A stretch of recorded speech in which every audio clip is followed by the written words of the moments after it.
नमस्कार दोस्तों, आज के इस वीडियो में बात करने वाले विज्ञान के दो सबसे महत्वपूर्ण और दिलचस्प टॉपिक के बारे में जो हमारी ज़िंदगी का आधार है, डीएनए और आरएनए। आप इनके बारे में सुना तो होगा, लेकिन क्या आप जानते हैं कि ये क्या है, कहाँ पाया जाता है और ये कैसे तय करते हैं कि हम कैसे दिखते हैं और हमारा शरीर कैसे काम करता है? अगर नहीं तो बने रहिए हमारे साथ, क्योंकि आज हम डीएनए और आरएनए को बिल्कुल आसान भाषा समझने वाले हैं। तो चलिए शुरू करते हैं। सोचिए कि हमारा शरीर एक बहुत बड़ी और कॉम्प्लेक्स फैक्ट्री है। इस फैक्ट्री को चलाने के लिए एक बहुत ही विस्तृत और सटीक निर्देश पुस्तिका की ज़रूरत होती है।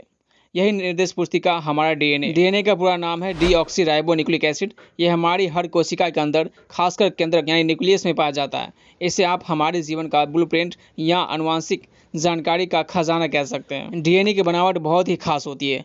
यह दो लंबी धागों जैसे सीढ़ियों से मिलकर बना होता है, जो एक दूसरे के चारों ओर मुड़ी हुई होती है। इसे डबल हेलिक्स कहते हैं।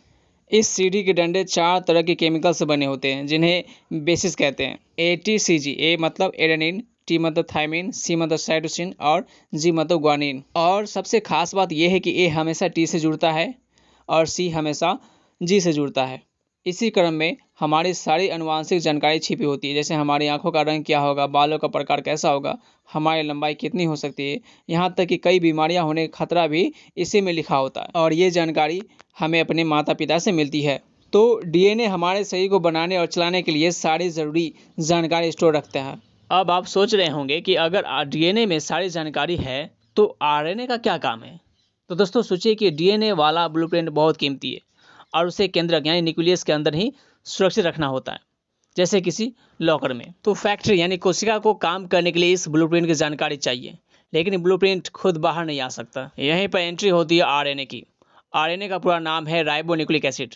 अगर डीएनए ब्लूप्रिंट है तो आरएनए उस ब्लूप्रिंट से जानकारी का कॉपी ले जाने वाला एक संदेश वाहक है। डीएनए की तरह आरएनए डबल हेलिक्स नहीं होता, बल्कि ज़्यादातर ये एक सिंगल धागे जैसा होता है। इसके बेसिस भी डीएनए जैसे ही होते हैं, ए, सी और जी, लेकिन इसमें टी यानी थायमिन की जगह यूरासिल होता है। तो आरएनए के बेसिस हुए ए, यू, सी और जी। आरएनए केंद्रक में बनता है। डीएनए से जरूरत की जानकारी को कॉपी लेकर और फिर ये केंद्रक से बाहर निकलकर कोशिका के दूसरे हिस्सों यानी खासकर राइबोसोम तक पहुंचता है। राइबोसोम को आप फैक्ट्री की मशीन मान सकते हैं। आरएनए का मुख्य काम है डीएनए से ली गई जानकारी को राइबोसोम तक पहुंचाना, ताकि उस कोड के हिसाब से प्रोटीन बनाया जा सके।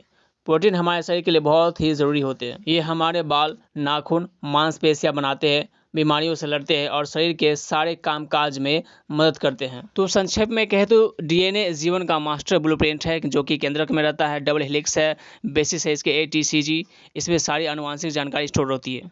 और आरएनए ब्लूप्रिंट से जानकारी ले जाने वाला एक संदेश वाहक है, केंद्रक से बनता है और बाहर भी आ सकता है। सिंगल स्टैंडर्ड है, बेसिस है इसके AUCG, ये प्रोटीन बनाने में मदद करता है। तो ये दोनों मिलकर ही जीवन की सबसे ज़रूरी प्रक्रिया करते हैं। डीएनए से जानकारी आरएनए में कॉपी होती है, जिसे ट्रांसक्रिप्शन कहते हैं, और फिर आरएनए से प्रोटीन बनता है, जिसे ट्रांसलेशन कहते हैं। तो दोस्तों, आपको ये जानकारी कैसी लगी? अगर आपको अच्छी लगी तो आप इस वीडियो को लाइक करें और हमारे चैनल को सब्सक्राइब कर लें।